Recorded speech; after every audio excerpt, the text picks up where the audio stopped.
was originated in the Clinton administration through activist policies that came from the heart. We want more people to have houses, to own their own houses is a good thing.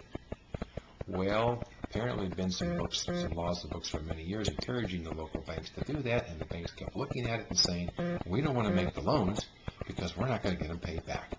So then they got the hammer out and put Freddie Mac and Fannie Mae into the business and said, well, if you're not going to do them, we're going to do them. And so away we go. And it takes several years later to discover that, gosh, these people can't pay the loans back, and the system doesn't like it when it gets money back. So it contributes to this pulling back, and also contributes to inflated asset values. And now we're unraveling all of that, getting back down to a place that's more, hopefully more real. But there are a lot of painful dislocations. It lasted a long time, and lots of people went off in pursuit of things that looked like they were adding value that really weren't. And some of the industries that built up around some of these core areas that weren't adding value really were adding value, but they were adding value to something that was going to go away. They're adding value in support of, of people who were spending all this money and doing all this stuff, and we'll polish your car, we'll do all those things. They're creating value, but it's in pursuit of something or somebody that really isn't adding value. They're just basically moving the shelves around and taking money off the table for doing it. So that's good. It's hard, but it's good. And the shift and with the people to go out and solve some of the problems that really need to be solved, harder problems than moving money around. Let's do more work with cancer. Let's figure out a battery that really works. Let's retain infrastructure. Let's go back and work on infrastructure. Let's go do civil engineering. Let's go do all this boring stuff, but create stuff, invent stuff, develop new ways of doing things, which and I'm biased because I've been in it, the good venture capital guys do. And the guys I work with tend to do that. And the companies I'm working on, I hope, are really inventing new ways of doing things that do bring value and are legitimate. So there's plenty of that out there. It's just this other stuff. And so now I want those young people to go, okay, well, finance is easy and I can go make a bunch of money, but now that path isn't there anymore. They are going to have to take a harder path. Then they have to go become engineers. They may have to go become doctors. They may have to go become something else where they really have to study harder and become clearer at how they can add value and make contributions that are rewarded with money as an indicator. They are not, that's not the objective, is to go get the money. The objective is to add value, to create, to develop, to invent. And if you do that, and you can improve the way the world works, then the money or the rewards follow. And I think that's going to be a very important change that occurs here. And in each recession, everybody goes back to school. So a lot more people going back to school now. And they'll be studying different things. So to go back to your original differentiation, the finance folks have been trying to get to change without the pain. I don't know that they wanted it to change. I don't know that I'm making that. Well, their own personal change from having little to having a great deal in terms of. Oh, sure, they did. They were, and I'll believe many of them felt that they were doing very legitimate things, and particularly in the insurance industry that got kind of creamed because they started insuring things they should have insured. But insurance industry, perhaps, they thought they were doing lots of important things that turned out to not be of so much value. I don't pull those two together necessarily. I just kind of went off on a little bit of a tangent, I think, with respect to some of the changes that are occurring. I see. And that group in particular actually would not have wanted the change to occur. Right. The finance folks. The finance folks. Right. Because, this change that we're in now. Yeah. They have no place to go. Right. Unless they retool. They have to retool. Right. Which is, in some ways, going through the hard part. They're going through the hard part. Yeah, so they would not have wanted this to end.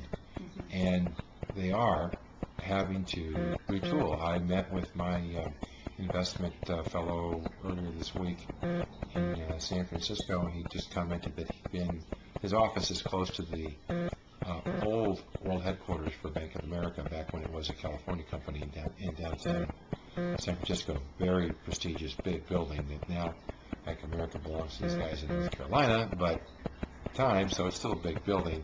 And he was at lunch and overheard some guys a couple tables away. There were Bank of America investment brokers or some kind of money market guys or some kind of money guys, and they all been fired that day. And they're sitting there trying to figure out, well, we've been fired, let's go have lunch, and we're not going to figure out what to do. But these are executives, big paychecks, fairly deep in their careers, and the jobs aren't there. The work is not there. They have to retool, and when they retool, they won't have the same earning power, and that will be reflected in a lower level of economic activity. Right. There's a lot of retooling that needs to occur there. The question that kind of follows after this, what does change mean when you say it, is in all of this, you've been implying it as you've spoken, but in all of this, what would you like, what has to stay the same?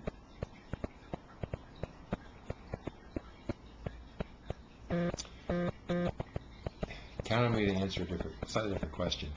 What has to get stronger?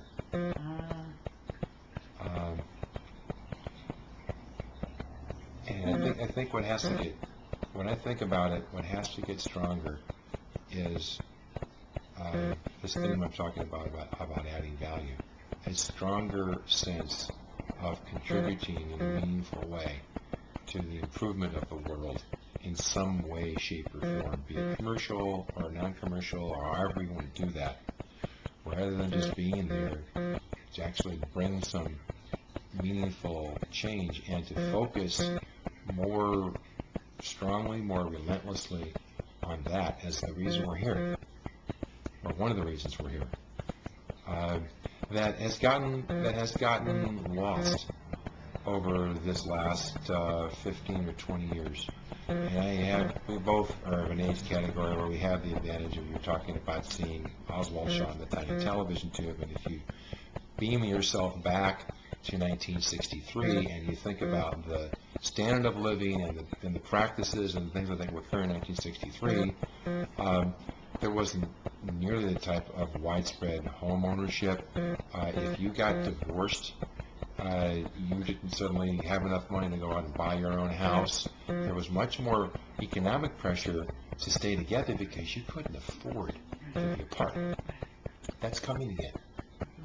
And so you look at some of the losing the sense of that as this last 25 or 30 years has evolved, and say, okay, we lost our sense of that, of focus on the need to relentlessly seek adding value, because lots of people really weren't doing that much adding value, and they still got money. So it's, well, okay, I'm doing what I'm doing, or you see some of the, your brain kind of goes off and says, can that be right? Is it right for 26-year-old hairdressers to be able to fly to Cancun for the weekend? I mean, I know a 26-year-old hairdresser who did that last year, and had enough money and had access to the funds, whether she could afford them or not, and that's okay. And they don't know just because you can doesn't mean you should. They hadn't seen it yet. You mean in terms of credit? Credit or access to money. Okay, I can go to Cancun, therefore I should. I can get a house with a spoofy loan, therefore I should. If I can do it, it must be okay. Someone else has figured out that it must be okay for me to do it. So I think of another thing, which is one of Obama's themes, must be much stronger, which is your own sense of personal responsibility. So something that I certainly can't claim any credit for, but we've spoken for many years about the education and need to educate people on economics and making wise economic decisions. It is not the responsibility of the marketplace or the government to protect you from yourself, as I am busily proving with this big thing I'm unraveling now. didn't, it allowed me to keep going, and I kept going, and